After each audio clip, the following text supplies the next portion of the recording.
Il y a des personnes qui se sont dit, en fait, je vais pas rater le train. Ils se sont dit, en fait, j'ai fait une super bonne affaire. Quand vous avez les mêmes personnes qui arrivent en disant, mais là, on me demande encore de payer un impôt. Et en fait, j'ai plus d'argent parce que j'ai mis toutes mes économies. Et là, vous leur dites, mais en fait, c'était pas les cryptos, c'était un scam. Et cet argent, vous n'allez pas le retrouver.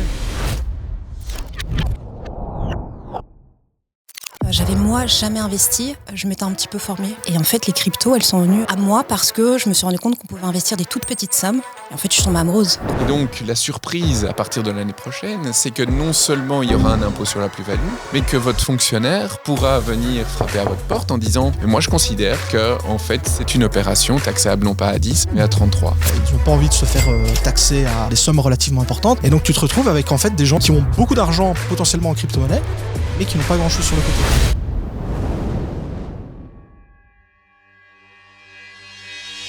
Ben voilà, salut tout le monde. Merci d'être présent justement pour le premier Crypto Talk filmé. Donc voilà, nous c'est Belgium Invest pour ceux qui connaissent pas. Donc on est justement tout un écosystème autour de l'investissement. Et donc on a commencé avec des événements en présentiel. On est basé sur Bruxelles. Et donc on parle immobilier, crypto, bourse et autres. Et aujourd'hui ce sera crypto. Sur le côté, on a aussi un club d'affaires qu'on est en train de lancer. Donc voilà, pour ceux qui entendent et justement qui veulent rejoindre un cercle d'investisseurs, welcome. Et pour ceux qui le souhaitent également, on a justement lancé la marche des investisseurs. Et en fait, c'est une démarche justement pour lever des fonds pour une œuvre caritative. Donc si vous voulez faire une petite action, il y aura justement le lien dans la description. Et ça aide justement les enfants atteints d'un cancer. Donc voilà, c'est quelque chose qui nous tient à cœur. Donc sortez vos portefeuilles, sortez vos cryptos et investissez. Et donc voilà, et merci à tous ceux qui nous suivent. On grandit correctement, donc ça fait très plaisir. Donc voilà. Et maintenant, si vous pouvez vous présenter en quelques mots, et après on fera justement une description un peu plus longue de votre parcours. Donc Morgane, si tu veux. Morgane, je suis la fondatrice de Crypto 360. En gros, moi j'accompagne les gens qui veulent se lancer dans ce secteur, qui n'ont aucune idée de comment ça fonctionne, qu'est-ce que c'est Bitcoin, et je les prends par la main, entre guillemets, et je leur explique un petit peu si c'est simplement théorique comment tout fonctionne, si c'est pour investir le pas à pas, on peut le faire ensemble aussi. Et j'ai la chance aussi d'être chroniqueuse sur la RTBF à la radio et aussi à la télé sur BFM, donc je suis une vulgarisatrice, grande passionnée, investisseuse depuis 2021 et professionnalisée depuis 2023. Puis je prends beaucoup de plaisir aujourd'hui à parler de cet écosystème de toutes les manières possibles et imaginables. Ok, merci. Maintenant, Kevin. Ça va être dur de passer juste derrière ça, mais donc moi c'est Kevin, alias Monsieur TK sur les réseaux. Donc moi je suis un créateur de contenu, vulgarisateur. J'ai notamment des réseaux sociaux, une chaîne YouTube qui est vraiment mon média numéro 1 de communication, et je suis donc le fondateur de cette chaîne YouTube ainsi que de Crypto Chain Analyst, qui est une entreprise d'analyse pour la crypto-monnaie. Je me suis lancé moi en 2016, ça va faire 10 ans que je suis sur le marché, et au niveau des petits palmarès dont je ne suis pas peu fier, j'ai été mandaté par HEC Liège pour justement organiser des cours, des formations pour les étudiants justement sur la blockchain, la crypto-monnaie, etc. etc. Waouh, intéressant. Ouais. On essaye en tout cas. En tout cas, ils ont de la chance d'être formés. En tout cas, je suis pas professeur de base, mais je pense que je me débrouille pas trop mal.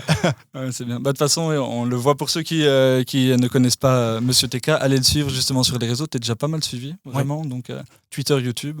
Principalement, clairement. Ouais. Super. Gilles ? Moi, c'est Gilles Defoy, je suis associé fondateur du cabinet Bazac Les Solons.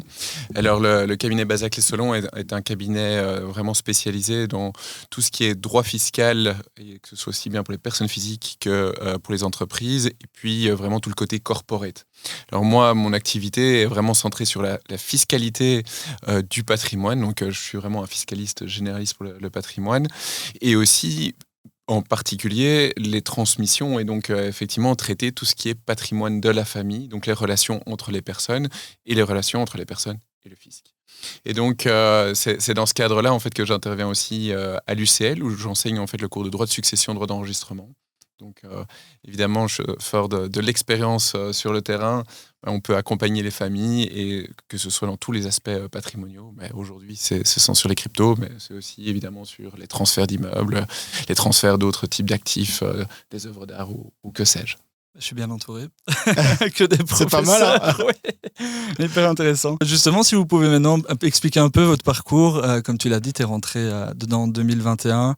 Comment t'es rentré? Enfin voilà, explique un petit peu voilà, comment tu as découvert. Si tu sais nous en dire un peu plus par rapport à tout ça. Oui, alors j'en ai entendu parler en 2017. Je n'ai rien fait. Donc je regrette évidemment, mais j'ai payé quelqu'un pendant 1 heure pour qu'il m'explique qu'est-ce qu'était Bitcoin, parce que je comprenais absolument pas comment les États pouvaient laisser faire une monnaie qu'ils ne contrôlaient pas. Et je suis ressortie là en pensant toujours la même chose. Donc en fait, ça m'a pas beaucoup aidé, mais par contre, il y a quand même eu le déclic de se dire, il existe quand même une manière alternative d'échanger de la valeur de personne à personne. Ça, c'était déjà pas mal. Et puis j'ai investi en 2021 tout simplement parce que j'ai eu une opportunité, entre guillemets, d'avoir du capital qui allait être disponible.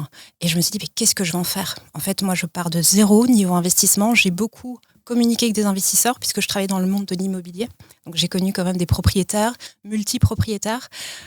Mais j'avais moi jamais investi. Je m'étais un petit peu formée. J'avais lu Robert Kiyosaki, des choses comme ça. Et en fait, les cryptos, elles sont venues à moi parce que je me suis rendu compte qu'on pouvait investir des toutes petites sommes. Donc je me suis dit, teste avec un petit capital. Et si tu te sens bien, tu mettras un plus gros capital. Et en fait, je suis tombée amoureuse de la blockchain, de Bitcoin, de comment ça fonctionne, de la philosophie qui est derrière. En fait, au niveau spéculatif, évidemment, c'est super attirant. Mais en fait, quand on creuse le sujet, on comprend que c'est pas ça vraiment le Graal de ce secteur. Et donc maintenant, je suis plus jamais ressortie voilà, de cet univers. Ah, mais c'est bien, mais c'est vrai que la technologie, de toute façon, si vous êtes là, c'est pas pour rien. C'est pas que pour, comme tu dis, la volatilité. Et que c'est tout un écosystème hyper intéressant. Et une fois que généralement les gens mettent les pieds dedans, eh ben, ils quittent plus. Donc intéressant. Kevin, vas-y. Ton parcours? Moi, c'était la première approche avec la crypto-monnaie, c'était l'argent. C'est l'argent. En gros, comme tout le monde, je cherchais désespérément comment un peu arrondir les fins de mois pour me faire plaisir, me payer un petit resto, faire un cinéma. Il n'y avait pas une volonté de devenir multimillionnaire, partir vivre à Dubaï ou autre, mais comme tout le monde, j'avais un travail et je cherchais comment gagner un peu d'argent sur le côté. Et j'ai tapé tout simplement sur Google comment gagner de l'argent sur Internet.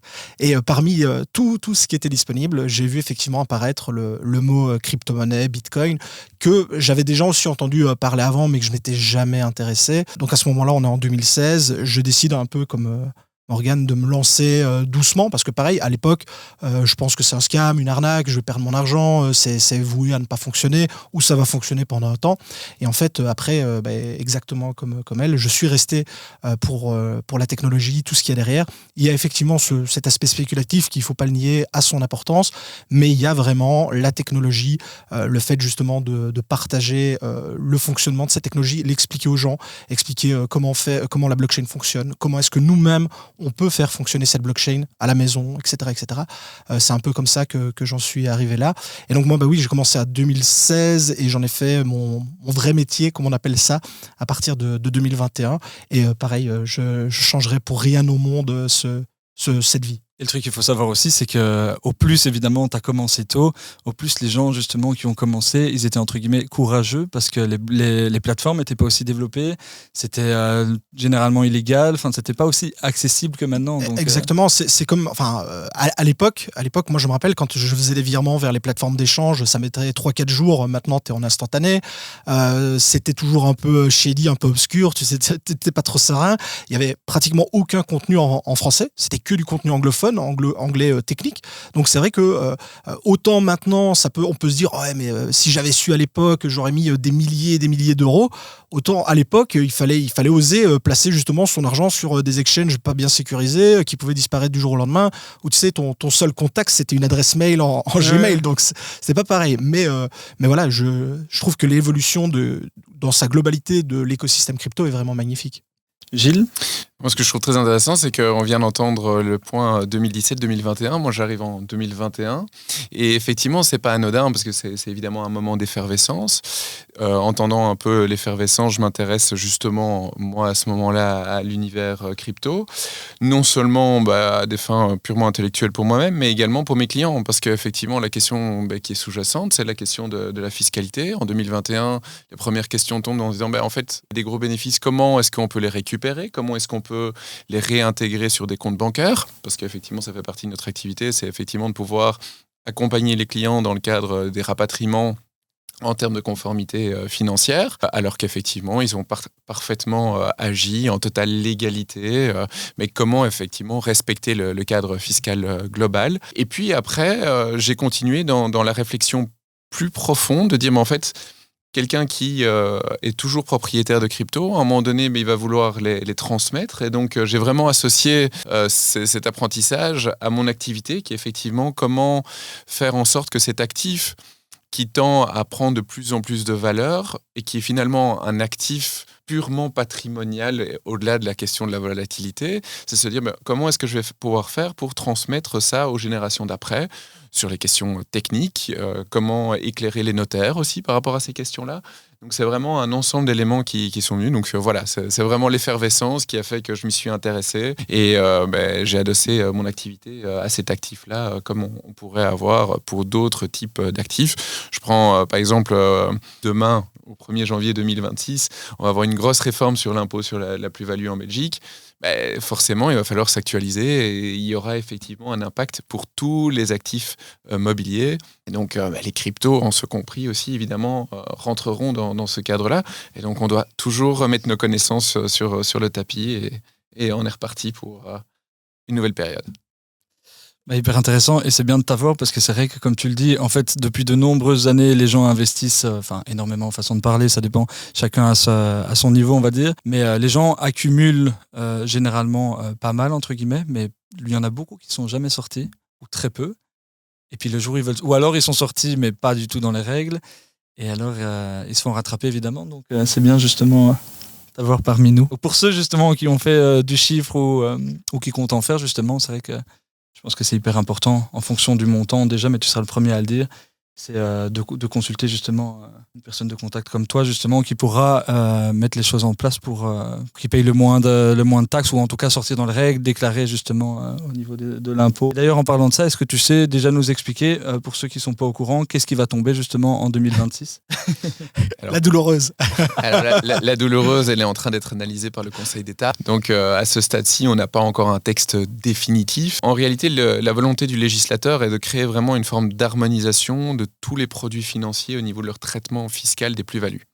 Donc en fait, c'est vraiment créer un nouvel impôt qui, au départ, avait eu comme joli terme contribution de solidarité, mais maintenant on parle vraiment d'une taxe sur la plus-value, donc plus besoin de se cacher.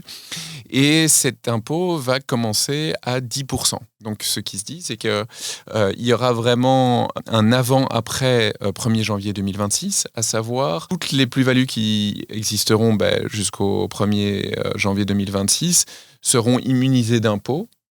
Par contre, il y aura une taxation à 10% de toutes les plus-values qui seront réalisées depuis le 1er janvier 2026. Ça, c'est la règle générale. Alors, comme toute règle, il y a des exceptions. Mais donc, ça, c'est le principe de base, c'est de se dire, à terme, dès qu'il y aura une plus-value qui sera dégagée, il y aura une imposition de 10% de la plus-value. Alors, ces 10%, on peut se dire, oui, dans un contexte budgétaire, on a besoin de cet argent. Et d'autres pays limitrophes, voire même un peu plus lointains, ont aussi un impôt sur la plus-value. Donc, entre guillemets, make sense qu'on ait ça. Oui, mais 10%, c'est aujourd'hui. Et la question, c'est surtout de savoir qu'est-ce qu'il y aura demain. Parce qu'une fois que le mécanisme est mis en place, il n'y a plus qu'à changer le C'est 10% la première année, et puis ça peut vite être 15, 20. Exactement. Il suffit de regarder nos voisins. Effectivement, ça peut monter assez vite. Alors, il y a un autre élément, c'est que en fait, ce nouvel impôt ne va pas nécessairement supprimer les anciennes règles. Et ça, c'est la particularité. À savoir, aujourd'hui, on est dans un environnement où finalement, le bon père de famille peut bénéficier d'une exonération d'impôt. Se pose la question de savoir ce qu'est un bon père de famille. Je pense qu'avec mes enfants, je suis un bon père de famille. Mais la question qui se pose, c'est de savoir, effectivement, qu'est-ce qu'un bon père de famille aujourd'hui ? Est-ce que finalement, quelqu'un qui revend une fois qu'il a fait une plus-value, je ne sais pas moi, de 100 fois sa performance et qui décide de revendre, est-ce que ce n'est pas finalement du bon sens ? Effectivement, il faudra analyser ça à la lumière d'un actif d'aujourd'hui avec la vision de l'enseignement de la Cour de cassation. Et la Cour de cassation dit qu'en fait, l'excédent par rapport à ce qu'aurait fait un bon père de famille est soumis à un impôt de 33%. Et donc, en fait, il faudrait savoir ce que quelqu'un en bon père de famille ferait dans les cryptos, et le surplus seulement tomberait dans un impôt. Alors aujourd'hui, en fait, dans l'absolu, il n'y a pas beaucoup d'imposition des cryptos à 33%. Pourquoi ? Parce qu'on regarde d'une part les personnes qui les déclarent, en fait, il n'y en a pas beaucoup.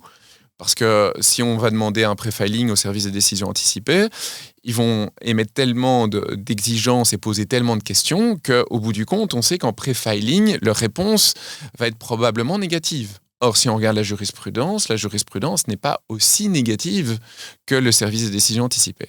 Alors, le service des décisions anticipées, c'est un service qui est mis en place au sein du SPF Finance pour donner une décision anticipée à un élément d'impôt. Donc, je peux savoir à l'avance comment est-ce qu'on va traiter ma situation fiscale avant que l'impôt soit généré. Donc, je peux avant même savoir quel sera le traitement de l'opération. Et donc, effectivement, c'est une opportunité pour quelqu'un qui veut absolument se sécuriser, c'est de se dire je vais frapper à la porte de ce service, mais s'il y va en matière de crypto, il risque de déchanter très rapidement et de ne pas avoir la réponse positive à sa question, même si c'est un pur hodler, quelqu'un qui va conserver ses cryptos à long terme. Et donc, si on regarde la vision fiscale, on risque de tomber aujourd'hui rapidement à une taxation à 33%, taxation au titre de revenus divers. Et en fait, ce régime-là va coexister avec le nouvel impôt de 10%. Et donc, la surprise à partir de l'année prochaine, c'est que non seulement il y aura un impôt sur la plus-value, mais que votre fonctionnaire pourra venir frapper à votre porte en disant « C'est très bien, vous avez fait amende honorable, vous avez déclaré votre plus-value dans votre déclaration fiscale, vous aviez dit que c'était dans le code pour 10%, mais moi je considère que en fait, c'est une opération taxable au titre de revenus divers, et donc je requalifie l'opération, c'est donc taxable non pas à 10, mais à 33. Voilà des surprises qui pourraient arriver à ce moment-là. Et ce ne sera pas cumulé. Donc ce ne sera pas 10 plus 33. Non, ce sera l'un ou l'autre. Déjà... c'est la question que j'ai le plus souvent, que ce soit d'ailleurs pour la fiscalité belge, française ou autre. C'est la question qui revient le plus souvent, notamment quand on est en période de bull run, donc quand les crypto-monnaies performent bien, parce qu'effectivement, quand elles sont au plus bas, les gens n'ont pas de plus-value. Donc voilà. Mais en fait, c'est vraiment la question qui est la plus importante pour les gens, parce que d'ailleurs, je ne sais plus qui avait dit, mais la crypto-monnaie, on n'a jamais vu autant de personnes millionnaires en crypto, mais qui ont des comptes bancaires en euros, en monnaie fiat, au ras des pâquerettes, parce que justement, les gens n'osent pas cash out, donc sortir l'argent, parce que d'une part, ils n'ont pas envie de se faire taxer à des chiffres, enfin des sommes relativement importantes, et puis accessoirement aussi parce que c'est, comme ça a été très bien expliqué, c'est un peu l'inconnu, c'est on y va à la fleur au fusil en se disant est-ce que je suis à 10 ? Ah non, surprise, vous êtes à 33, ça peut vite basculer, et donc on remarque, en tout cas moi je le vois auprès des gens avec qui je discute, des gens qui me disent écoute, voilà, j'ai réussi une belle performance, mais je vais pas sortir l'argent, je vais pas cash out parce que j'ai pas envie d'une part l'impôt, la complexité des opérations et autres. Et donc tu te retrouves avec en fait des gens, c'est ça, qui ont beaucoup d'argent potentiellement en crypto-monnaie, mais qui n'ont pas grand-chose sur le côté. Et ça, c'est très clivant parce qu'on se dit l'intérêt, en tout cas pour les gens qui ont investi dans le but de faire fructifier leur investissement, ce serait de pouvoir en profiter et de le réinjecter dans l'économie réelle en achetant des biens et autres. Or, ces gens-là, pour le moment, ne sont pas du tout dans cette optique-là. Et moi, je ne veux pas dire que j'ai la question une fois par jour, ce serait exagéré, mais honnêtement, à l'heure actuelle, en plus avec le marché qui se porte plutôt bien, j'ai au moins la question une fois par semaine, aussi bien pour la Belgique, la France, etc., etc. Mais là, en fait, on tombe sur l'autre question, qui est l'interpénétration des deux systèmes, exact. À savoir le système bancaire classique et le système des cryptoactifs. Et c'est là où on voit toute la difficulté au niveau des banques en Belgique d'accepter les cryptoactifs. Exactement. Alors, ce qui est assez amusant, c'est que depuis cet été, on voit que certaines banques commencent à devenir plus crypto-friendly en apparence, mais il ne faut pas perdre de tête le fait que beaucoup de banques ont jeté leurs clients et ont mis dehors leurs clients parce qu'ils avaient des cryptos et que parce qu'ils avaient des cryptos quelque part dans leur patrimoine, ça polluait globalement tout leur patrimoine. Alors même que potentiellement, c'était des bons pères de famille qui, aujourd'hui, je le répète, le bon père de famille n'est pas visé par une imposition crypto. Mais la clé du succès là, c'est de conserver toutes ces opérations et la traçabilité de toutes ces opérations année après année. Alors, au niveau fiscal, il va y avoir quand même un grand changement à partir de l'année prochaine, au-delà de la question de l'impôt sur la plus-value, c'est qu'il va falloir déclarer les comptes crypto. Et donc, là, ça va changer évidemment au niveau de l'information. En fait, non seulement il y aura l'obligation déclarative, mais il y aura aussi ce qu'on appelle la directive de coopération administrative. Donc, c'est une directive européenne. C'est DACUIT, ça, non? DACUIT, qui est transposée donc dans les législations internes et qui a pour effet, en fait, d'avoir une communication des plateformes vers les États. Et donc, les États ont cette information. Et donc, en fait, les États bénéficient d'un tas d'informations qui sont implémentées dans leur système. Et donc, après, ils peuvent directement revenir vers le contribuable en disant « telle plateforme me dit que vous avez autant » ou qu'il y a eu autant d'opérations de ce type ou ici ou là. Et donc, on peut le traiter de telle ou telle manière, en termes de revenus, en termes d'impôts sur la plus-value, etc., etc. Alors, généralement, ce sont des informations qui sont brutes et maltraitées. Donc l'administration fiscale arrive en disant « Voilà tout ce qu'il y a eu. Apparemment, vous devez payer beaucoup d'impôts. » Et c'est au contribuable de se défendre en disant « Oui, mais attendez, l'information que vous me donnez là est totalement brute et n'est pas encore conforme au modèle de fiscalité belge. Voilà exactement la base imposable qui doit être soumise à l'impôt en Belgique. » Donc il y aura un peu de travail pour les fiscalistes à l'avenir. C'est intéressant. Et pour revenir sur ce que tu disais, justement, c'est vrai qu'on en connaît, j'imagine, tous des personnes justement qui veulent déclarer, qui ont rien contre justement payer les 33%, en disant c'est peut-être normal. Mais par contre, comme tu dis, c'est hyper compliqué parce qu'on n'a pas toutes les informations, on ne sait pas comment s'y prendre. Et même si on veut bien faire les choses, on se dit... on a peur justement imaginons tu déclares et avant de ramener tes fonds au niveau bancaire qui peuvent être gelés, si tu dois directement payer un impôt dessus, en fait, tu n'as pas les liquidités pour. Donc, c'est pour ça qu'il faut toujours bien s'entourer, je pense. C'est le meilleur conseil, c'est oui. Enfin, surtout quand tu commences à avoir des sommes importantes, c'est toujours la même chose, mais oui, clairement. Ouais, complètement. Intéressant. J'avais une autre question, mais là, Mais tu parles aussi des transferts de l'entourage. Je pense que c'est important aussi d'attirer l'attention sur la réalité des plateformes et aussi que les personnes ne se fassent pas duper par des scams ou des demandes externes aussi. Parce que c'est vrai qu'au niveau de mon activité, j'ai eu des personnes qui ont été victimes de plateformes et on leur dit « Ah oui, écoutez, en fait, il va falloir reverser de l'argent vers telle plateforme ». Et en fait, ils ne vont pas vérifier spécifiquement le background de l'opération. Et en fait, sous prétexte de devoir payer un impôt dans tel ou tel pays, les personnes vont encore virer de l'argent quelque part.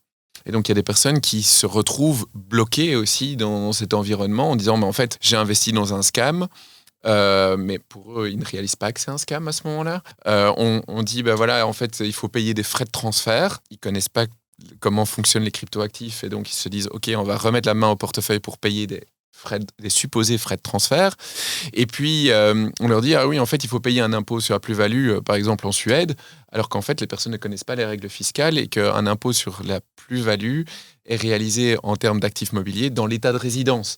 Donc au bout du compte, le scam il réussit à faire régénérer de l'argent dans le système en faisant croire à quelqu'un qui va pouvoir récupérer son argent. Et en fait, la personne est dans un processus de deuil qu'elle n'a pas réalisé.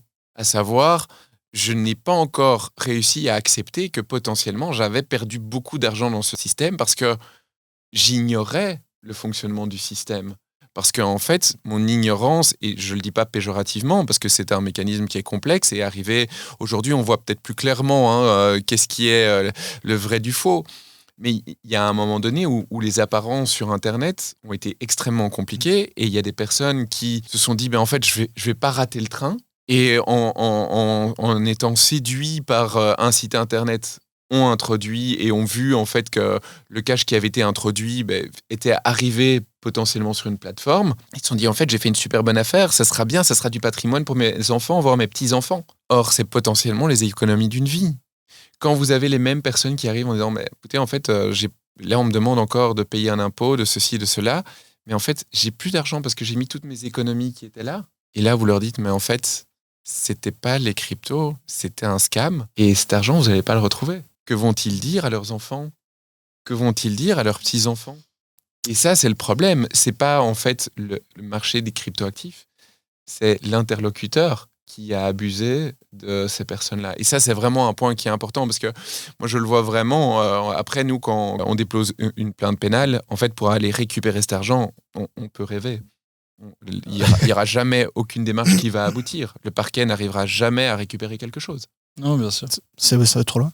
Je voulais juste rebondir parce que moi, j'ai beaucoup de gens qui se sont fait arnaquer, qui viennent me voir. Et en fait, 1 mois ou 2 après, il y a des personnes qui reviennent vers eux pour leur dire si vous payez ça, voilà, en fait, on va débloquer vos fonds. Donc en fait, il y a la première arnaque, puisque là où il y a de l'argent, il y a de l'arnaque. Et en fait, il y a la deuxième arnaque qui est encore plus sournoise, je trouve, puisque les gens se sont déjà fait arnaquer et ils sont passés pour des fois des organismes très officiels, pour des plateformes, pour des avocats. Et en fait, ce que tu dis est très pertinent, Gilles. Et c'est des gens qui, en fait, sont vulnérables et ils vont aller jusqu'au bout pour aller tout leur prendre, quoi. Et ça, je trouve ça quand même... Donc, on m'envoie maintenant des screenshots, des captures par mail et je dis, attention, non, là, l'adresse mail, ça n'a rien à voir. Et de manière générale, en fait, la plupart du temps, ce n'est jamais bienveillant et ça ne cherche jamais à aider qui que ce soit. Donc, si vous avez déjà été arnaqué, que vous nous écoutez et qu'on vous promet de retrouver vos fonds si vous payez, on ne doit pas payer en crypto pour récupérer quoi que ce soit. Ça n'a aucun sens. Enfin, voilà. Non, tu as totalement raison. C'est exactement ça. Et d'ailleurs, je voudrais rebondir sur un point aussi que tu as abordé, qui est lié, alors indirectement à la fiscalité, mais qui est lié justement aux réglementations européennes, notamment d'Aquit, MiCA et compagnie. Moi, j'ai aussi des gens qui me contactent, qui n'ont aucun problème avec les plus-values autres, mais qui veulent, d'une certaine façon, rester hors système. Et des personnes qui disent moi j'ai investi dans la crypto-monnaie non pas pour faire des sommes mirobolantes, non pas pour gagner de l'argent, mais parce que je ne crois plus dans le système actuel, le système monétaire, le système administratif, que sais-je. Et ces personnes-là disent écoute, moi j'aimais bien quand justement je pouvais acheter mon bitcoin de manière anonyme, le stocker sur mon portefeuille de manière anonyme, et j'avais pas envie que l'État, les gouvernements sachent que j'ai X bitcoin, X milliers de trucs, etc. etc. Et ça, c'est vrai ça fait partie aussi des futures réglementations, et je mets aussi à la place de ces gens-là. C'est vrai qu'à un moment donné, le fait justement de vouloir absolument une traçabilité sans faille des actifs, notamment bien entendu mis avec en avant la lutte contre le blanchiment, le financement du terrorisme, les armes, c'est toujours choisissez la case, est-ce que cette fois-ci c'est la drogue, les armes ou autre, mais bon, soit. Et il y a des gens qui disent comme ça, mais non, moi je voudrais justement pouvoir conserver mes crypto-monnaies sur mon hardware wallet bien sécurisé, donc mon portefeuille cryptographique, et que ça m'appartient, j'en fais ce que je veux, je les dépense quand il y a des pays, enfin des magasins par exemple qui acceptent les échanges crypto-monnaies contre des biens fiat, etc. Et je voudrais que ça reste voilà, mon patrimoine, sans pour autant que nécessairement l'État ait son mot à dire sur ce que j'ai. Et c'est vrai que ça, c'est on en a parlé, avec les réglementations qui arrivent, on voit bien que tout va être tracé, tout va être suivi. Si tu utilises une crypto-monnaie anonyme, tu es directement flagué. Si tu passes par un mixeur, donc quelque chose qui permet d'anonymiser ces crypto-monnaies, tu es directement flagué. Si tu envoies de la crypto-monnaie, donc d'une plateforme qui est KYC, vers un portefeuille type MetaMask que tu sais créer en un clic, on va suivre la transaction, on va dire on va prendre un bitcoin, tu as acheté un bitcoin sur Binance qui est KYC avec ton nom, tu l'envoies sur une adresse là, cette adresse là, c'est probablement la tienne, donc on identifie ton portefeuille. Et donc moi j'ai aussi ces personnes-là qui viennent me voir justement et qui me demandent s'il y a des solutions, des alternatives, et ça me fait souvent très, très, très rigoler parce que c'est la fameuse expression j'ai eu un accident de bateau pour dire justement j'avais toutes mes crypto-monnaies sur mon portefeuille et malheureusement j'ai eu un accident de bateau et tout est tombé à l'eau et j'ai plus rien. Parce que ces personnes-là veulent justement autant que possible rester en dehors du système pour des raisons qui leur sont propres, pas forcément que des trucs négatifs ou autres, mais voilà, c'est vrai que je peux me mettre à la place aussi de ces personnes-là et me dire, c'est vrai qu'à la base de la base de la base, rappelons-nous, Satoshi Nakamoto, créateur du Bitcoin, disait « Je veux rendre la souveraineté monétaire au peuple ». Ici, on voit bien que, en plus maintenant avec les ETF et tout, on est très très loin de la vision de ce que voulait Satoshi Nakamoto pour le Bitcoin. Le monde de la finance s'en est emparé, les banques, les États. C'est vrai que ce qui aurait dû être à l'origine Bitcoin est à des années-lumière de ce qu'il est actuellement. Et il y avait des gens justement qui croyaient et qui croient toujours dans cette philosophie. Donc ça, c'est aussi un point en dehors un peu du truc, quoi. Le problème, c'est qu'ils se font rattraper. Enfin, on se fait rattraper par le système, en fait. Exactement. C'est vrai que l'initiative était belle, la philosophie, mais c'est vrai que malheureusement ou heureusement, ça dépend de quel point de vue, mais c'est vrai qu'on se fait rattraper par le système. On voit les institutions et autres, donc c'est vrai que... Mais Léo, tu as tout à fait raison. C'est qu'en fait, on a une réglementation qui est extrêmement stricte en Europe. Alors effectivement, l'Europe était plutôt un terrain plutôt fertile, en tout cas pas stérile par rapport aux cryptos, par rapport à d'autres endroits qui étaient anti-crypto dans le monde et qui sont en train de changer. Mais donc on était plutôt dans le côté positif du développement de l'industrie.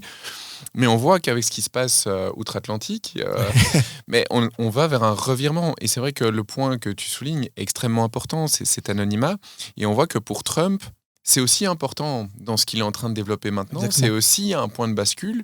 Alors la question va être de savoir si effectivement à un moment donné, l'Europe va rebasculer aussi à la lumière des réglementations qui sont réalisées aux États-Unis. Parce que généralement, quand il y a un coup de pression américain, il y a une adaptation de l'autre côté. C'est vrai. Donc là, effectivement, il faudra voir aussi ce que ça va donner. Alors, il y a un autre côté où, effectivement, aujourd'hui, nous, on est dans une ère où les directives anti-blanchiment, aussi bien sur le volet préventif que sur le volet répressifs sont transposés dans les législations nationales. On voit toute la difficulté pour les banques en fait de faire respecter le volet préventif, toutes leurs obligations en disant mais en fait d'où ça vient. Alors les cryptos, il faut quand même expliquer qu'il n'y a rien de plus traçable Exactement. qu'une crypto. Avec la blockchain.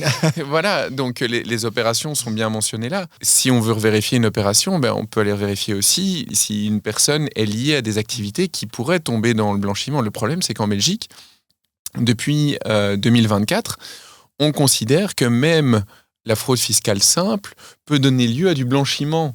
Et donc, en fait, là, on est arrivé sur quand même un élément assez grave. Et pourquoi est-ce qu'on a décidé de faire ça ? C'est simplement parce que au niveau européen, on a criminalisé de la même manière tous les éléments qui donnaient lieu à 2 années de prison. Or, en Belgique, la fraude fiscale simple pouvait donner lieu à 2 années de prison. Et donc, il fallait que le blanchiment vise toutes les opérations. Et donc, en fait, dans un cadre théorique, si on voulait éviter que la fraude fiscale simple soit visée par le blanchiment, or, en fait, qui dit blanchiment dit, en fait, infraction imprescriptible. Ça veut dire que vous ne pouvez jamais opposer une prescription d'un point de vue pénal. Donc, c'est quand même assez grave. Ça veut dire que le simple fait de dire je sais que j'aurais dû payer un impôt, aussi petit il soit-il, mais j'ai l'intention de ne pas le faire, de ne pas faire une déclaration correcte pour éviter de devoir payer cet impôt, fait qu'on tombe dans cette fraude avec pour conséquence que le parquet, dans 10, 20, 30, 40 ans, au-delà de la période de prescription d'un crime, pourra encore venir rechercher l'impôt qui était dû et infliger les sanctions qui seraient liées. Donc on voit vraiment la gravité. Alors il faudrait en fait décorréler le système, modifier et réduire la peine en fait qui est liée à la fraude fiscale simple. Ça c'est ce qu'il faudrait dans le meilleur des mondes. Maintenant il faudra voir évidemment comment l'industrie crypto va se développer, comment l'interaction avec le système financier traditionnel va avoir lieu pour pouvoir justement voir comment les informations vont être traitées.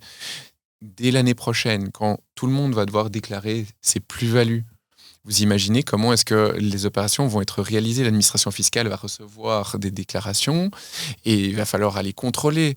Est-ce que le fait d'avoir contrôlé une situation à un moment donné va pouvoir potentiellement mettre fin au volet de prescription anti-blanchiment ? Parce qu'on s'est révélé, j'ai aucune intention frauduleuse. Et donc, est-ce que finalement le banquier pourrait encore être derrière en disant vous vous êtes révélé auprès de l'administration, vous avez bien fait votre démarche, mais j'ai toujours peur qu'il y ait un petit risque. Vous savez, la fraude fiscale, si elle donne lieu à du blanchiment, et si j'ai pas correctement calibré, on risque de me retomber dessus. Alors les banques, pour l'instant, dans leur volet préventif, sont toujours protégées par la fraude fiscale simple. Donc ça ne les impacte pas encore à ce niveau-là, mais en réalité, on est toujours dans cette dualité, volet préventif, volet répressif, et responsabilité quand même des acteurs financiers dans leurs obligations de vérification. Donc c'est assez complexe, mais il faudra voir effectivement comment une industrie qui se développe pourra faciliter finalement les développements. J'avais une question concernant justement la taxation sur les plus-values et les profils des investisseurs, comme on a dit, père de famille ou autres, investisseurs ou alors professionnels. Est-ce qu'on pourrait segmenter, on va dire, cette taxation sur la plus-value ? Je m'explique, imaginons, j'achète du bitcoin, j'achète 10 bitcoins et pendant 10 ans, je les laisse, je ne touche pas. Donc, entre guillemets, même pas entre guillemets, théoriquement, je suis père de famille dessus. Par contre, sur le côté, j'aurais éventuellement fait d'autres achats sur lesquels justement je suis un peu plus dynamique dessus, peut-être plus d'opérations. Je serais considéré justement comme, on va dire, investisseur, pas professionnel mais investisseur. Est-ce que je pourrais justement avoir une imposition sur mes bitcoins à hauteur de 10% et 33% sur le reste de mon patrimoine ? Ou alors il faut un melting pot en disant nous on ne fait pas la distinction à partir du moment où tu as fait une opération qui te définit comme investisseur, ça veut dire qu'on prend tout ton package et on le taxe à 33%. C'est un comportement général. Donc en fait, on va vouloir regarder quel est ton comportement global par rapport à l'activité. Donc tu ne vas pas pouvoir isoler dans ton patrimoine en disant sur ça j'ai tel comportement et sur ça j'ai tel comportement. Donc ça, malheureusement, c'est Ce qui très impactant.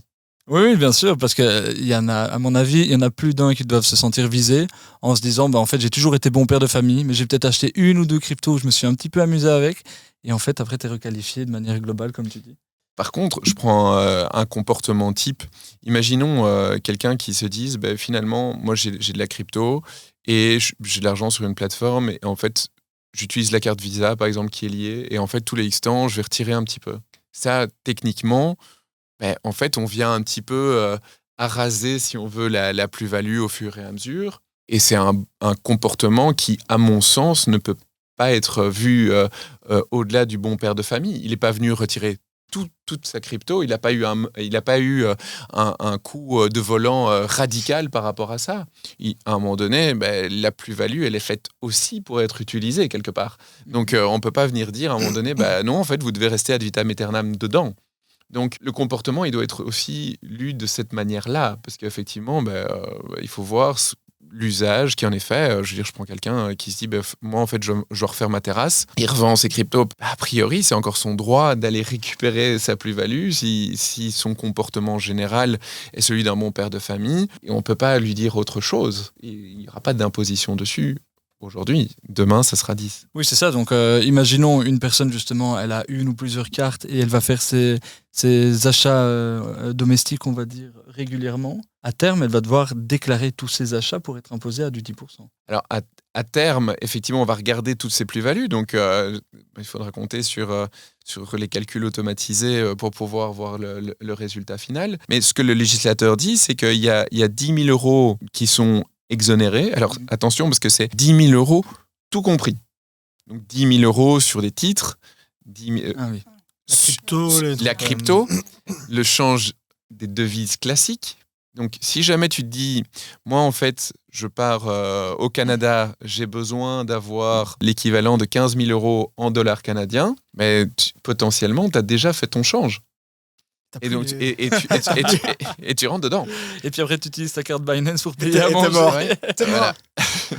Voilà. Donc là, il va y avoir beaucoup de sujets parce que, en fait, une des questions que je me pose aujourd'hui et qui, à mon sens, est un vrai problème, c'est si le monde de la crypto se développe et si, par exemple, on considère le Bitcoin comme ayant cours légal dans certains États, si je vais dans ces États et que je paye avec du Bitcoin directement, je ne vois pas comment est-ce qu'on pourrait m'imposer 2 fois d'une certaine manière. À savoir, en fait, une fois au moment où j'ai acquis mon Bitcoin potentiellement, mais si j'ai payé sur place, en fait, techniquement, j'ai payé avec la monnaie ayant cours légal là, donc en fait, on ne pourrait pas voir sur cette dépense-là une plus-value à ce moment-là. Donc peut-être que sur un premier échange pour obtenir ce Bitcoin pourrait être visé. Par contre, sur un usage direct d'une monnaie ayant cours légal, je ne vois pas comment est-ce qu'on pourrait venir dire, en fait, vous devez repayer un impôt sur la plus-value là. Ça, c'est techniquement pas possible. Ok. C'est là que ça devient très compliqué. Parce que si tu imagines comme ça peut vite devenir colossal, comme tu l'expliquais avec les opérations, et ça peut vite se dispatcher dans plein de trucs. Donc oui. Enfin, ça rejoint en tout cas, moi, les retours que j'ai de la part des gens, c'est vraiment ça, quoi. Et on le voit avec la traçabilité, tu l'as clairement dit, il faut toujours garder toutes les traces, bien que la blockchain, de manière générale, les garde pour nous. Mais c'est vrai que pour ceux qui sont dans le secteur depuis un certain temps, en fait, on ne se rend pas compte à quel point on accumule rapidement justement des transactions. Parce que parfois, elles se segmentent aussi. Et encore, là, on parle, encore une fois, quand tu as encore l'historique, oui. Tu es sur une plateforme qui a fermé, qui a disparu. C'est une boîte noire. Alors, on va expliquer que FTX, par exemple, grosse plateforme, tout ce qui était dessus a disparu. Tout ce qui était sur les autres exchanges. Et donc là, à un moment donné, même si tu voulais bien faire les choses, tu vois, tu dis, je vais tout faire dans les ordres, enfin, dans les règles, tout bien faire et ça, tu peux à un moment donné dire, écoutez, j'ai une boîte noire, j'ai envoyé la crypto-monnaie là, j'en ai retiré, mais je n'ai aucune preuve à vous avancer parce que la plateforme a disparu. Il n'y a plus d'historique, il n'y a plus de trucs. Et malheureusement, dans la crypto-monnaie, les plateformes qui disparaissent sans crier gare, ça arrive bien plus souvent qu'on ne le croit. Chaque bull run. Quasiment, oui. Donc c'est vrai que ça peut vite devenir compliqué à tous les niveaux.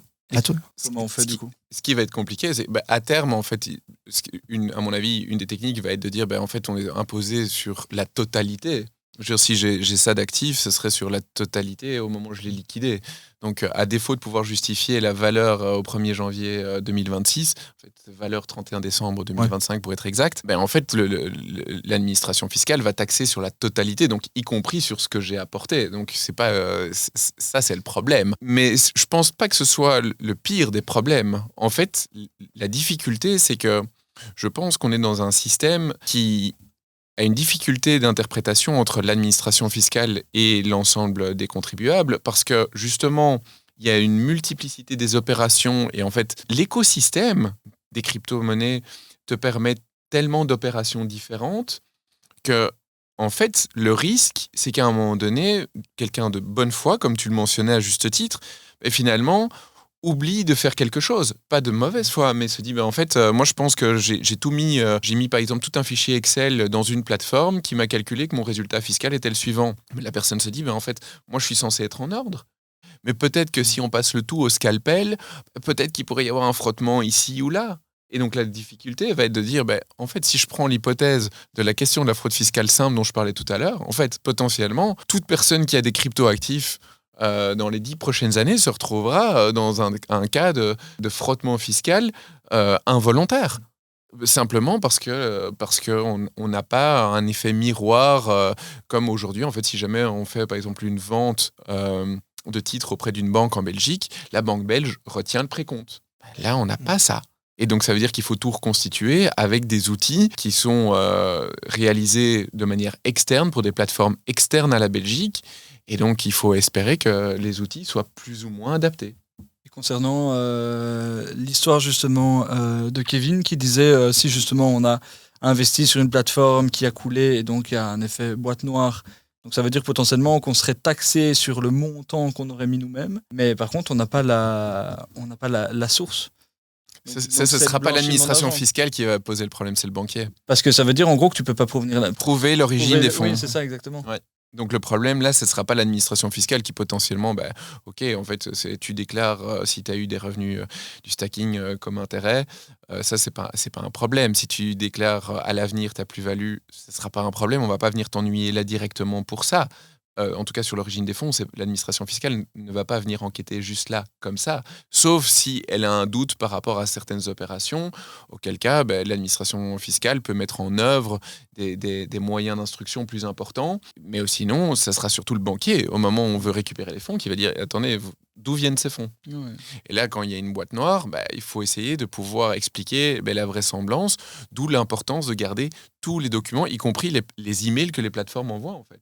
Donc, c'est pas anodin, il faut pas se dire ah oui en fait t'imagines depuis 2016 ouais, mais en fait il faut hein. Je les ai regardés parce que je me suis dit c'est vrai qu'il y en a quelques-uns qui sont partis à la corbeille du coup mais bon voilà. C'est la différence entre le monde de la théorie et de la pratique, tu vois. C'est sûr. Oui, bien sûr. C'est sûr que je pense en tout cas, ça rejoint ce qu'on disait au tout début, bien avant qu'on parle de fiscalité de ça. Mais c'est vrai que quelqu'un qui se lance maintenant dans la crypto-monnaie, quelqu'un qui commence de zéro, c'est quand même beaucoup plus simple au niveau de l'interaction avec les plateformes et notamment, comme tu le dis très bien, de choses qu'il faut un peu retenir qu'à l'époque, tu mettais de l'argent, déjà tu étais content quand ça arrivait sur la plateforme si c'était pas un scam. Et puis tu partais. Donc c'est vrai que... Oui, puis comme tu l'as dit au début, c'est vrai qu'au début, tu investis un petit montant pour tester. Tu te dis, bon, allez, si je le perds, je le perds. Et puis tu te dis, tu sais quoi, je remets un deuxième. Et puis au final, les choses font que tu te retrouves après quelques années. Et tu te dis, mais en fait, je n'ai pas forcément toutes les transactions. Enfin, certains, en tout cas, sont clairement ciblés par ce problème. Du coup, ça peut vite devenir compliqué, très compliqué. Mais bon, après, je pense que tu peux faire un petit peu ton enquêteur en disant, voilà, je peux prouver l'origine des fonds parce que mes versements bancaires justifient le fait que j'ai transféré vers telle boîte, enfin tel exchange par exemple. Et puis au vu justement de la plus-value moyenne du marché, imaginons X par an, et voilà. Donc j'imagine que tu peux quand même, si tu fais un petit peu ton boulot d'enquêteur, essayer de justifier un petit peu, évidemment. Amener un maximum de preuves en tout cas. C'est ça, ouais. Puis aujourd'hui, on est en 2025. Les banques belges doivent au moins conserver la documentation bancaire pendant 10 ans. Ce qui veut dire qu'il est temps de demander les extraits de compte de l'époque et de cartes de crédit qui auraient servi à financer ça. Parce qu'en fait, c'est vrai qu'on aura au moins un élément de preuve pour pouvoir justifier la vraisemblance. Et il y a un moment donné, il faut pouvoir accepter le principe de vraisemblance entre un résultat entrant et le résultat final sur base finalement d'hypothèses vérifiables. Et donc là, on peut en tirer une justification. Moi, ce que je recommande souvent pour les personnes qui démarrent, et comme tu dis, en fait, c'est ça, dès le départ, c'est mieux de mettre les bonnes bases directement. C'est un email qui est dédié pour les cryptos. Donc, en fait, on a une boîte mail qui reçoit toutes les plateformes, toutes les infos qui sont liées à l'écosystème, et c'est beaucoup plus simple pour la traçabilité. Deuxièmement, on a des applications de tracking qui sont super intéressantes parce que quand on fait une transaction d'achat, de revente, de swap, en fait, tout est tracé. Alors après, on dépend un petit peu de cette application. C'est pour ça qu'en surplus de ça, je recommande un tableau, évidemment Excel. Et avec ces 3 outils-là, on s'en sort quand même plutôt pas mal. Ceux qui l'ont fait depuis le départ, tant mieux pour eux, mais ceux qui démarrent, c'est vrai que ça va leur faciliter la tâche. Et puis sinon, on retrouve effectivement tous les virements. Moi, c'est ce que j'ai fait là avec une cliente qui est venue, qui a investi depuis plusieurs années. Et en fait, je lui ai dit, on regarde tous les transferts que tu as fait vers les plateformes en euros et on sait combien tu as injecté au moins dans l'écosystème. Et puis, on retrace la suite. Donc, c'est vrai que c'est des outils qui peuvent aider parce que si vous ne le faites pas, vous allez vous retrouver dans une situation catastrophique. C'est vrai que déjà, si tu peux au moins, tu me confirmeras, mais au moins justifier la provenance des fonds, bien qu'après il y ait entre guillemets un flou entre ce que tu as mis et ce que tu vas ressortir, parce qu'on perd évidemment certaines transactions au fur et à mesure des années, volontairement ou involontairement. Mais je pense que c'est déjà un élément minime. Surtout qu'en plus de ça, maintenant il y a tous les scans, Etherscan et ainsi de suite, pour aller vérifier sur la blockchain justement toutes les transactions. Donc au final, la personne qui pense qu'elle n'a aucune transaction parce que sa plateforme a crashé ou autre, je pense qu'en fait elle ne se rend pas compte qu'elle peut quand même de nos jours trouver énormément. Et quelqu'un qui va chercher plus de risques, par exemple avec le stacking ou dès qu'on va dans le monde de la DeFi, il faut aussi tracer tout ça. Et là, ça devient quand même beaucoup plus complexe. C'est pas simplement un holder qui va acheter et qui va tenir, c'est quelqu'un qui va quand même aller faire plein d'opérations. Et là, je pense que ça devient en fait du devoir de la personne de se dire à partir du moment où je vais sur des choses qui sont un petit peu plus complexes, où je touche du rendement presque tous les jours en stacking, on peut faire un effet compound en EPR ou en API, là il faut quand même... Et d'ailleurs je me posais la question, est-ce que la taxation va être pareille si on est sur du stacking, si on est sur un achat-revente? Tu sais, pour les 10% dont tu parles, est-ce que... Mais le stacking est imposé aujourd'hui comme un intérêt, donc aujourd'hui c'est 30%. Donc c'est 30% valeur en euros instantanée. Donc ça veut dire que chaque opération de stacking au jour le jour donne dans son instantané cet élément-là. Par contre, la plus-value, elle va être réalisée à partir du moment où je l'ai touché jusqu'à la revente. Donc, et là, ça va être beaucoup plus complexe parce que tout ce stacking cumulé va donner lieu à une taxe sur la plus-value, mais les bases ne seront pas les mêmes. Donc, à l'avenir, c'est du revenu capitalisé. Donc, en fait, il va falloir déterminer quelle est l'étendue de ça. C'est pour ça que je dis qu'il va y avoir plein de frottements en raison de la technicité. En fait, on est ici avec une fiscalité qui n'est pas nécessairement adapté à ce type de fonctionnement. Et donc ça, c'est vrai que c'est extrêmement complexe et ça risque de réserver des mauvaises surprises à l'avenir. Voilà. Et il est possible que ça se termine dans des transactions, souvent avec l'administration, de dire, voilà, écoutez... voilà tout ce que je peux retrouver comme élément. Donc, on peut considérer qu'on en arrive à ça. Ou, à côté, espérer que les plateformes qui génèrent des relevés fiscaux soient particulièrement bien adaptés pour générer ça. Je pense que voilà, ce sont des acteurs qui seront indispensables pour la conformité en Belgique, ça c'est clair. Tout comme des personnes qui n'ont pas envie de faire elles-mêmes les recherches, mais en fait qu'elles demandent à des personnes qui sont habilitées à faire toutes ces recherches et qui maîtrisent ces outils, mais ce sont aussi indispensables et permet effectivement de faire gagner beaucoup d'argent dans la mesure où en fait ce sont comme les conseillers fiscaux, des acteurs en fait garants de la sécurité juridique de l'investissement. Et Kevin, tu pourras me le dire, mais il existe, ou Morgane, de plus en plus de plateformes où tu peux glisser toutes tes adresses, que ce soit MetaMask et autres, et eux justement s'occupent justement de tout scanner, de te faire un peu le lien par rapport à tout ça, quoi. Et je pense que ça va se développer. En tout cas, le plus que tu peux avoir, oui. Oui, c'est ça, oui, clairement. Oui. Et à mon avis, ça va faire qu'évoluer parce que voilà, c'est au cœur du sujet justement de déclarer et de tracer. Donc. Et moi, je voulais juste faire un aparté sur un point que tu avais soulevé tout à l'heure par rapport à l'anonymat, parce qu'effectivement, on voit souvent l'anonymat par rapport au gouvernement et autres. Mais moi, je le vois aussi dans un cadre familial. Oui.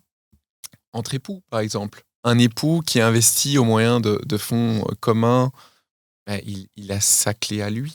Donc en fait, le problème, c'est qu'on a ici une distinction entre le titre et la finance. Et donc, imaginons qu'ils partent après, en fait, voilà, c'est investi là, mais on n'a pas la contrepartie, on ne sait pas quelle sera la récompense en faveur du patrimoine commun. Le conjoint, entre guillemets, lésé, ne verra peut-être même plus cette information et ne l'aura plus. Donc on pourrait même tomber dans un recel matrimonial. On pourrait avoir aussi la question dans un cadre successoral. Par exemple, voilà, il y a une clé avec toutes les informations qui arrivent chez un des enfants. Cette information n'apparaît nulle part. Et l'enfant repart avec les cryptos au détriment des autres. Il y aurait aussi un recel successoral qui trouverait à s'appliquer là. Attention, parce que quand on a un recel successoral, quand on vient déclarer ensuite au droit de succession et qu'il y a une correction, le recel successoral donne lieu à une déclaration de succession complémentaire avec la valorisation au jour où il y a la décision de recel. Donc, il y a quand même un impact financier important qui peut trouver à s'appliquer. Ok. Et tu avais fait un post il y a un petit temps sur LinkedIn où tu avais parlé justement, je ne sais pas si c'était un cas existant ou un exemple, d'une personne justement qui décède pendant la nuit, qui devait justement léguer son patrimoine crypto Bitcoin. Et alors la question c'était on se fie sur quel tarif? L'heure de sa mort? L'heure de... Oui, tout à fait. J'avais fait ce post-là au moment en fait, de l'élection du président américain, où effectivement on a vu l'impact rien que sur cette nuit-là d'un événement sur les cryptoactifs. Et en fait, on constate qu'il n'y a pas de règle qui est clairement établie dans le code des droits de succession. Donc on ne peut pas aujourd'hui dire avec certitude la valeur que l'on devrait reprendre, parce que le code, il n'est pas adapté. On est sur aujourd'hui un code qui a été fait en 36. On n'est pas avec un code adapté aux technologies actuelles. Donc en fait, si on veut essayer d'adapter, parce qu'effectivement il y a un actif taxable, si on veut essayer de le faire, moi je pense qu'il faut prendre la valeur moyenne au cours d'une journée. Parce que en fait, les cryptos sont cotés 24 heures sur 24. On doit prendre effectivement normalement la valeur au jour du décès. Il faut savoir que si c'était un actif coté classique, on peut prendre traditionnellement la valeur au jour du décès, du mois suivant ou du mois d'après. Ça, c'est le résultat du crash de 2008. Et donc, on voit qu'ici, si c'est crypto, ça sera dans la journée et il faudra prendre la valeur qu'on défendra, valeur moyenne. Ou si le cours a diminué en fin de journée, on pourra toujours essayer de plaider que ce sera la valeur fin de journée. C'est ça. Oui, parce que ceux qui ne sont pas dans le marché ou qui sont par exemple uniquement sur Bitcoin ne se rendent pas forcément compte que la volatilité elle est énorme sur ce marché-là et qu'en une journée, il peut y avoir des fluctuations de plusieurs dizaines de pourcents en cas de crash. Donc c'est vrai que quand même une question à se poser parce que ça peut changer radicalement le montant final. La question elle se pose aussi pour les donations, parce qu'au moment où je vais devoir la soumettre, ça va devoir être... enregistré potentiellement aussi. Alors, toutes les donations ne doivent pas nécessairement être enregistrées. Si je fais une remise d'une clé de la main à la main et que je reconnais cette donation, il ne faudra pas nécessairement l'enregistrer. Il y aura évidemment tout un tas d'éléments à prendre en considération concernant la transmission d'informations et autres. Par contre, s'il y a un décès qui survient dans une période qu'on appelle la période suspecte, par exemple en région bruxelloise, jusqu'à la fin de l'année, la période suspecte, c'est 3 ans. À partir du 1er janvier 2026, ça sera 5 ans. Dans les 2 autres régions, c'est déjà une période suspecte de 5 ans. Si je décède dans cette période suspecte, alors il y a des droits de succession qui sont dus. Pour éviter ça, je peux toujours aller enregistrer la donation. Et donc, si j'enregistre la donation, il faudra payer un impôt de donation en ligne directe. Ça va de 3 à 3,3% suivant les régions. Entre toute autre personne, ça va de 5,5 à 7% suivant les régions. Et si on va un petit peu plus loin et que, imaginons, je suis père de famille, j'ai un gros patrimoine en crypto-monnaie et je veux faire une donation. Mais lors de l'enregistrement, ce qui serait intéressant, c'est évidemment, c'est quand le marché est entre guillemets au plus bas. Ça, on donne une donation d'un plus petit montant. On parle de, imaginons, plusieurs millions. J'étudie le marché, je vois qu'il va exploser dans les jours à venir ou les heures à venir, où il vient de cracher. C'est le moment opportun pour faire un enregistrement, non ? Alors, oui, mais n'oublie pas que maintenant, tu vas rentrer dans un environnement plus global parce que tu auras... exemple. Parce que... c'est pas moi qui vais le faire. Un cas vécu. Pourquoi ? Parce qu'en fait, tu vas avoir un impôt sur la plus-value par ailleurs qui va te pendre au nez. Donc ta réflexion va devoir mettre en balance le fait que tu as par exemple voulu immuniser en fait, ta plus-value historique au 31 décembre 2025. Et il se murmure que le projet de loi prévoit qu'en fait, que si tu as fait une donation, le donataire devrait prouver, lui, la date à laquelle tu avais acheté toi-même. Donc ça voudrait dire qu'en fait, lui, il serait à terme redevable d'une plus-value aussi là-dessus. C'est pour ça que ton cas est encore plus complexe que ce à quoi tu pensais, parce qu'effectivement, aujourd'hui, tu as tout à fait raison. Aujourd'hui, le cas est relativement simple. Je pourrais très bien calculer, et en fait, plus le marché est bas, plus j'ai intérêt à faire la donation. Voilà, en espérant faire une plus-value. Mais à terme, il va y avoir des nouveaux paramètres qui vont rentrer dans la balance. Alors, je ne peux pas encore les certifier de manière absolue parce que ce n'est pas encore inscrit dans le marbre de la loi, mais c'est un risque vraisemblable qu'on en arrive à avoir une interpénétration entre l'impôt des personnes physiques et la fiscalité des donations. Dans le sens où je veux réfléchir pour pouvoir faire une donation. Je suis taxé une fois sur le capital lié à la donation, mais attention, j'ai peut-être une latence en termes d'impôt sur la plus-value qui va se retrouver à être imposée à un autre moment. C'est là qu'il faut bien tracer et bien faire parvenir les informations. Oui. Parce que évidemment, si ta succession est censée recevoir les informations, ouais, c'est intéressant. Ouais. Ou effrayant. Intéressant et effrayant, oui.